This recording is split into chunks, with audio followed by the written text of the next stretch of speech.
ازيكم عاملين ايه؟ كل سنه وانتم طيبين جميعا. انتظرونا النهارده 17/3/2026 بنستعد للعيد الصغير. بندعو كل الناس تعالى ريح قلبك معانا، تعالى فك الكبت بتاع السنه كلها. بنفرح نص ساعه. هات الطفل، احنا بنخاطب العائله، بنخاطب العائلات. هات ابنك، هات بنتك، تعالى. عاملين جوائز للاطفال جميله جدا، حاجه تبسطك.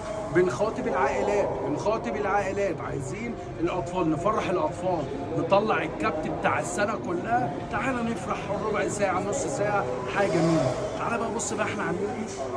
بنستعد من امتى؟ بص، بلالين يا باشا، وعاملين حاجات جامده جدا هتتوزع للاطفال، وحاجه بصراحه هتعجب اي طفل. حاجه جميله جدا. تعالى يا باشا فك نص ساعه. عندنا الدواجن حلوان، محل بص وطل في الشارع الرئيسي. بنقول لك تعالى فرح ابنك، تعالى فرح ابنك. ودي صلاه عيد، وكل سنه وانتم طيبين، ويا رب نسعدكم دايما. سلام عليكم.